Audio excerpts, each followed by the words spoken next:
Irmãos, nossa palavra hoje, ela vem do livro de Oséias, recurso negado. Eu estava estudando o livro de Oséias e me veio diante de tantos julgamentos que o Brasil passa, e agora com a determinação do Supremo que todas as pessoas já condenadas em segunda instância já sejam reclusas, né? E aí mesmo assim os recursos não param, as pessoas têm direito, enquanto elas não forem condenadas definitivamente, elas têm, ainda que sejam presas, mas elas têm direito a recursos. Mas estudando Oséias, é Deus convidando o povo para um tribunal, e nesse tribunal a palavra de Deus vai mostrar que nesse julgamento não há recurso mais. Então tem momentos na nossa vida que nós não teremos mais recurso diante de Deus. Tem momentos na nossa sociedade que nós não teremos mais recursos. Por exemplo, um filho rebelde sofre um acidente e morre, tem mais recursos? Um casamento que foi tentado, buscado de todas as formas, acaba degringolando, se destruindo, tem recurso? Então tem muitas coisas que nós temos recursos, mas quando você chegar diante de Deus, não tem mais recursos, não haverá mais recursos. Você precisará chegar diante de Deus definido, decidido quem você é, como está a sua vida. E aí me veio essa inspiração, acredito que foi Deus, né, porque o diabo não ia me inspirar a falar sobre isso, e eu vou compartilhar com vocês agora de manhã e também à noite. Vamos começar, depois vamos encerrar. A palavra de Deus diz assim em Oséias 6, a palavra vai todo o livro, nós vamos pegar o livro. Não vamos ler a palavra, irmãos? Então vamos ficar em pé e vamos ler. Vinde e tornemos para o Senhor, porque Ele despedaçou e nos sarará, fez a ferida e a ligará. Depois de 2 dias nos dará vida, e ao 3º dia nos ressuscitará, e viveremos diante dEle. Conheçamos e prossigamos em conhecer o Senhor. Como a alva será a sua saída, e Ele a nós virá como a chuva serôdia que rega a terra. Que te farei, ó Efraim? Que te farei, ó Judá? Porque a vossa beneficência é como a nuvem da manhã e como o orvalho da madrugada, que cedo passa. Por isso os abati pelos profetas, pela palavra da minha boca os matei, e os teus juízos sairão como a luz, porque eu quero misericórdia e não sacrifício, e o conhecimento de Deus mais do que holocaustos. Podem assentar. Então o que o livro de Oséias ele trabalha? O livro de Oséias é um chamamento de Deus. Veja que o texto diz que o povo fala assim: olha, o Senhor nos feriu e Ele vai nos sarar, e Ele vai nos ressuscitar. Ou seja, na visão do povo, Ele vai, por isso eu não gosto de usar PowerPoint. Tira, meu irmão, tira. O pessoal fica olhando, tem que olhar, prestar atenção. Tira fora. Tem um PowerPoint aqui, sou eu. A minha esposa sempre, o PowerPoint é com o Lobão gosta de PowerPoint, que ele lê muito texto. A Sueli, minha esposa, disse assim: meu amor, você não precisa de data show, você já é o show. Minha esposa é minha fã mesmo, minha esposa é minha fã mesmo. E ela não está aqui, por isso que eu estou falando isso, senão eu estava perdido chegando em casa. Então o povo tinha essa ideia de que estava tudo estragado, mas bastaria chegar diante de Deus, derramar uma lagrimazinha, pedir perdão, e estava tudo resolvido. E Deus vai dizer o quê? Não está nada. Não tem nada resolvido. Tem coisas que nós cometemos num ato, mas para consertar demora muito tempo.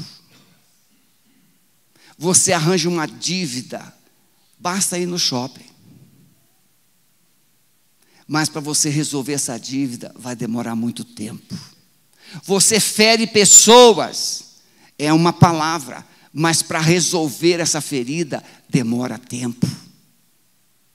Você causa desunião com uma atitude, mas para você trazer a unidade novamente, leva tempo. Então Deus está mostrando para o povo que não é brincadeirinha esse relacionamento com Ele, é coisa séria.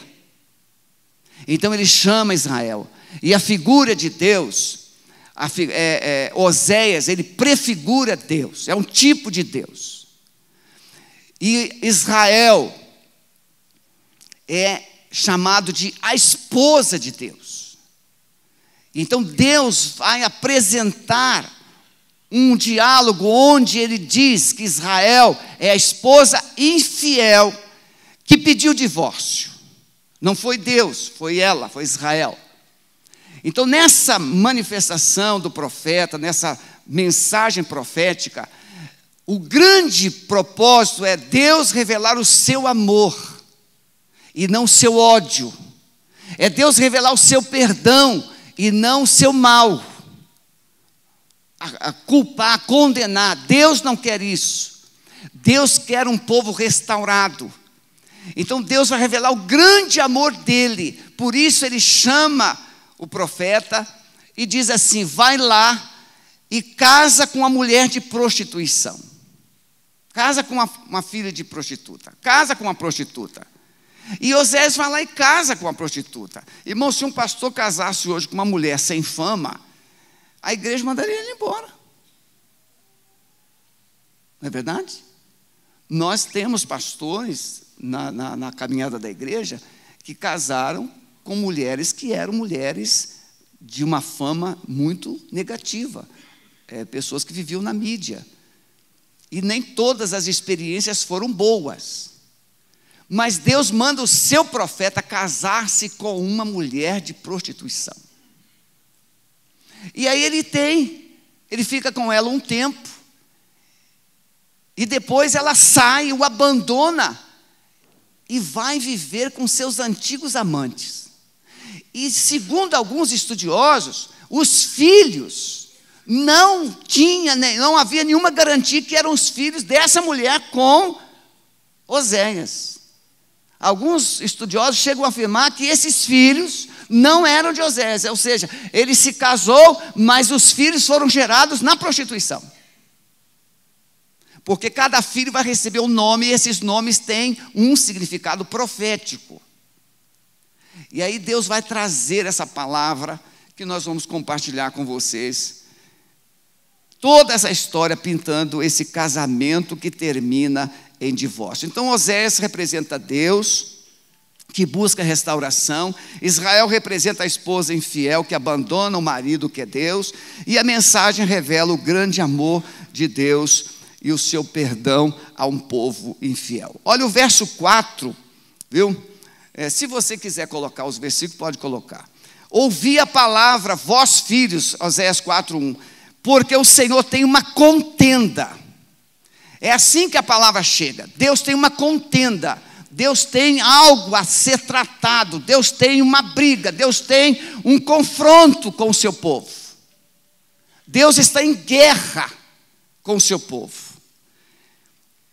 Irmãos, dentro dessa visão, Deus é um justo juiz. Deus é bom. Deus é justo. Deus é um Deus de amor. Então por que ele se apresenta? Às vezes você lê a Bíblia e parece que no literal Deus está prometendo mundos e fundos, mas nem sempre você pode interpretar o literal, porque veja, esse texto mesmo do capítulo 6, ele feriu e ele vai sarar, ele vai ressuscitar, em 2 dias vai estar tudo resolvido. Mas Deus está dizendo o que o povo pensava, não é o que ele está dizendo que vai fazer. Deus está dizendo, vocês pensam assim, mas não vai ser assim não. Então, muitas vezes as pessoas pegam um texto da Bíblia e dizem, não, Deus disse aqui, ó, ele feriu, mas ele vai sarar, em 2 dias ele vai curar tudo, vai ressuscitar tudo. Mas não é isso que está sendo dito. Ele está dizendo que o povo pensava dessa forma, mas não é dessa forma que ele vai agir. Tanto é que a profecia aqui é o reino do norte. Oséias profetizou um tempo maior do que o profeta Isaías. Ele trabalhou, profetizou durante 45 anos. E depois de Osés, o povo de Israel, o reino do norte, foi para o cativeiro assírio. Ou seja, o reino do norte, o reino de Israel, foi totalmente extinto. Ele só vai ser recomposto quando volta da Babilônia, o reino do sul, e aí o reino é novamente unificado. Tamanha a ira de Deus contra o seu povo.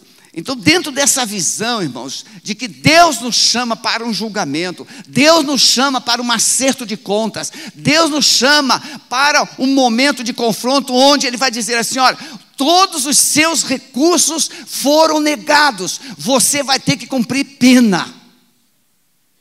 Você está entendendo isso? Todos os recursos que você tentou foram negados. Agora a única coisa que te cabe é pena. Você vai ter que cumprir a pena. Não tem mais jeito.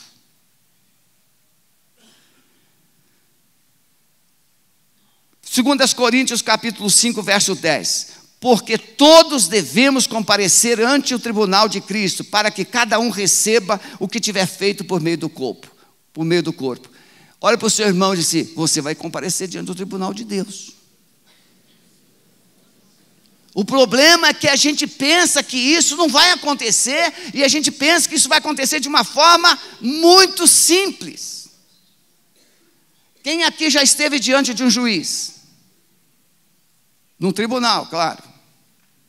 Olha, eu fui lá com a doutora Ângela para resolver um problema com uma pessoa que a gente ajudou, fez isso, fez aquilo, e aí ele me processou, porque ele disse que eu chamei ele de alcoólatra. Ou de bêbado, né? Bêbado. Mas eu não chamei.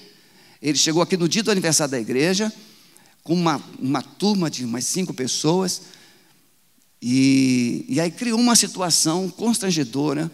Eu falei assim: olha, fulano, você, se vai fazer bagunça, eu vou chamar a polícia. Não pode chamar a polícia, que eu já trouxe a polícia. Só que não tinha. Eu liguei para o coronel Lee.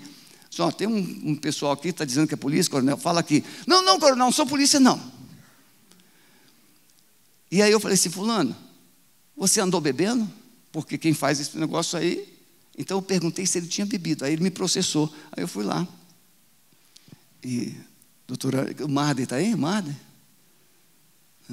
Marder quase queria prender o camarada lá na hora. Aí a doutora Anja apaziguou. Foi tudo resolvido, ele retirou e ficou tudo resolvido.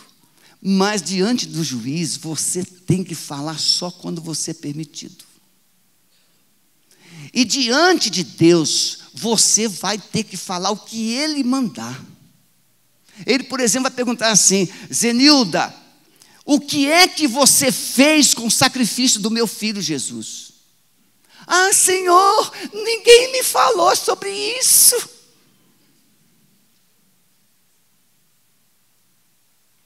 Não tem como a gente se excusar, não tem como se desculpar.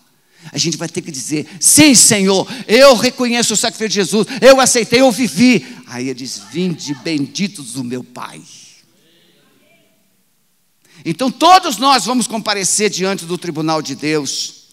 Deus sempre oferece oportunidade antes de nos julgar.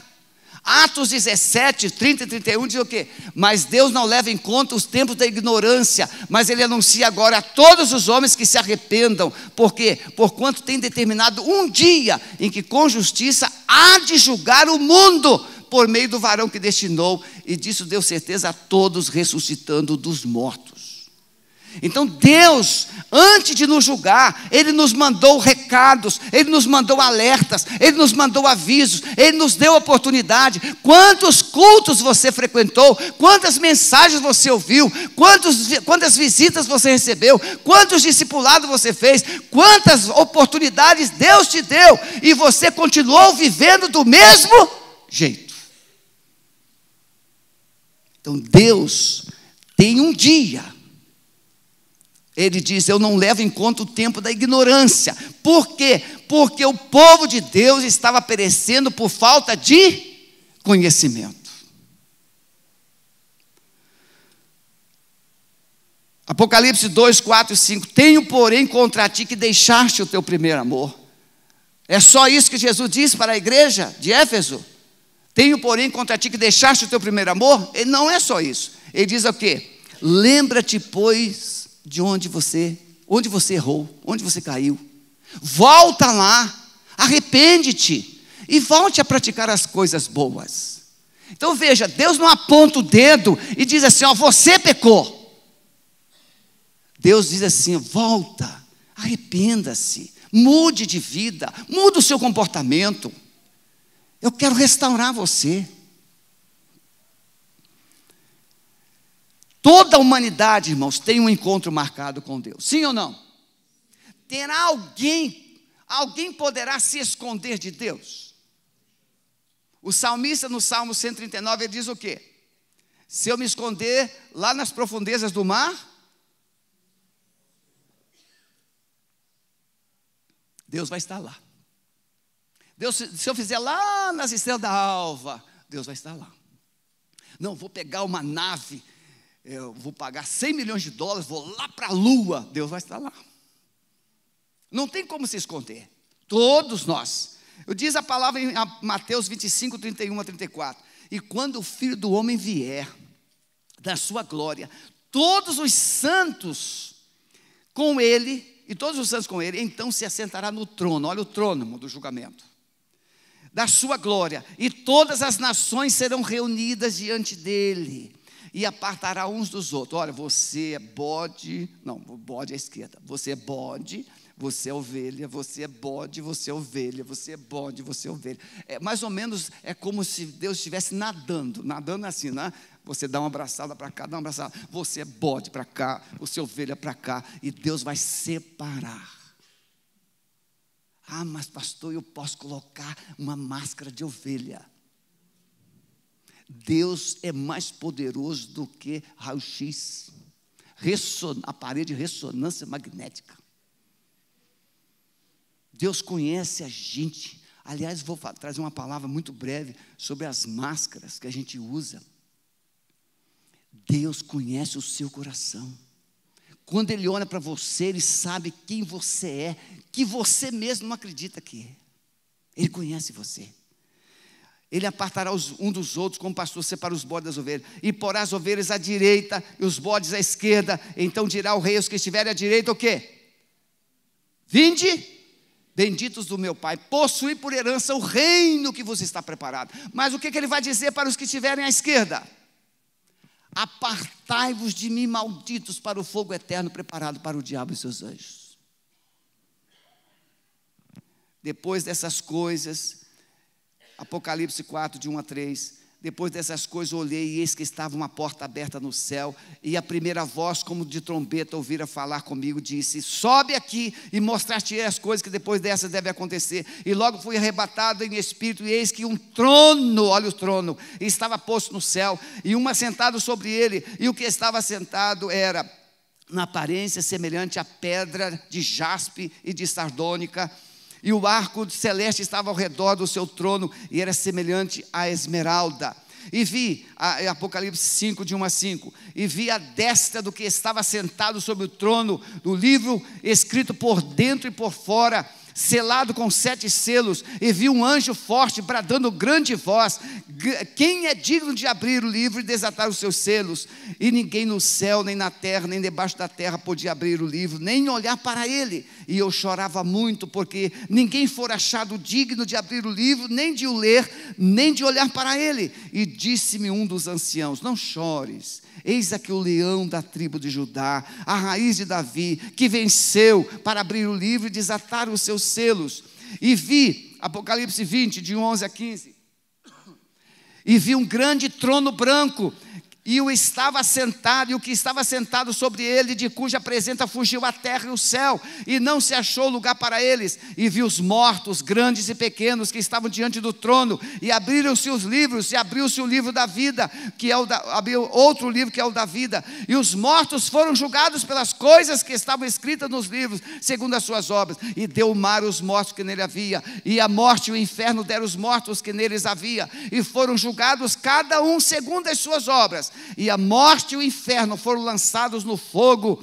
Esta é a segunda morte, e aquele que não foi achado escrito no livro da vida foi lançado no lago de fogo e enxofre. Então você precisa entender, como membro da igreja, como não membro da igreja, que tem um dia que Deus vai julgar o mundo, tem um dia que Deus vai julgar você, tem um trono preparado, tem um julgamento preparado, tem um tribunal preparado, e todos nós teremos que comparecer diante do tribunal de Deus, para prestarmos contas daquilo que fizemos e daquilo que deixamos de fazer. Poxa, pastor, essa manhã o senhor está arrebentando com a gente. Não, eu estou tentando te salvar. Estou tentando te alertar que ainda é tempo. O seu recurso hoje ainda pode ser aceito, porque chegará um dia que diante do trono, que o seu recurso será negado. Negado.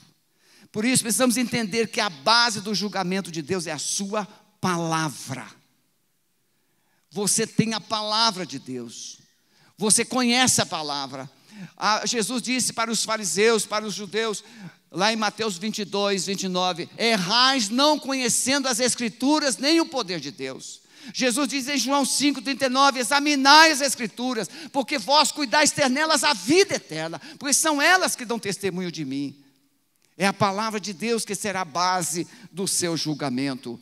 Romanos 13, quero terminar com esse texto, irmão. Romanos 13, de 8 a 14. A ninguém devais coisa alguma, a não ser um amor com que vos amei uns aos outros. Porque quem ama aos outros, cumpriu a lei. Com efeito, não adulterarás, não matarás, não furtarás, não darás falso testemunho, não cobiçarás. E se algum outro mandamento, tudo nesta palavra se resume: amarás o teu próximo como a ti mesmo.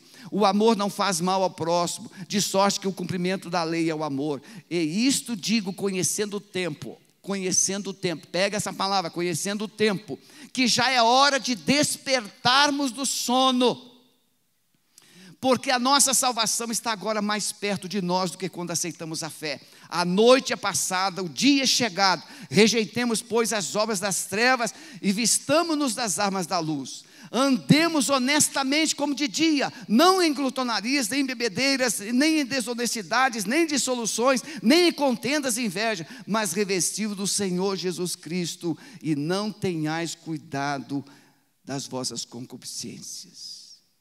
Amados irmãos, a igreja, o mundo, um dia Jesus, diz a palavra que Ele virá sobre as nuvens dos céus, e todo olho verá, todo olho verá. Não tem como você ser raptado, sequestrado, o arrebatamento não será invisível. Fulano, não existe isso. O arrebatamento será visível. A Bíblia diz que os mortos vão ressuscitar, os vivos serão transformados, e subiremos, e nos encontraremos com Jesus nos ares. A Bíblia diz que isso será visível. Todo olho verá, toda língua confessará, todo joelho se dobrará e confessará que só Jesus Cristo é o Senhor. A igreja não sabe disso? Sabe. O que é que a igreja está fazendo com isso? Nós temos um encontro marcado com Deus. Eu não sei quantos, não sei eu, quantos aqui poderão não passar de hoje? Quantos? E como é que eu, se Deus me recolher hoje, como é que eu vou me apresentar a Ele? Como é que eu? Como estão as coisas da minha vida? Como está a minha vida? Como está a minha casa? Como está a minha família? Quando Deus chama Ezequias, o profeta Isaías foi lá e disse assim: coloca em ordem a tua casa, porque você vai morrer. Irmãos, o encontro com Deus exige a nossa vida em ordem. A vida cristã em ordem, nada pendente, nada para depois, nada de postergar, nada de ficar deixando para lá, nada. vamos viver o Evangelho hoje, vamos viver o cristianismo hoje, vamos viver a esperança hoje, vamos levar a mensagem de Jesus hoje, vamos anunciar a este mundo que Jesus vai voltar hoje, porque não haverá, irmãos, para muitos não haverá amanhã. Jesus disse: basta para cada dia o seu mal. Muito bem, nós vamos continuar logo mais, e você poderá estar aqui para conhecer o que vem depois dessa palavra desta manhã. Eu falei só a introdução. Eu tenho 4 pontos. Ponto número 1, 18:45. Amém? Vamos orar ao Senhor. Vamos agradecer ao Senhor. Eu quero que você vá para casa hoje pensando: o que é que está na minha vida que precisa ser colocado em ordem? O que é que está fora do lugar no meu coração que precisa ser colocado em ordem? O que é que está errado nas minhas coisas que precisa ser colocado em ordem? O que é que está errado no meu casamento que precisa ser colocado em ordem? O que é que está errado no relacionamento com os meus filhos que precisa ser colocado em ordem?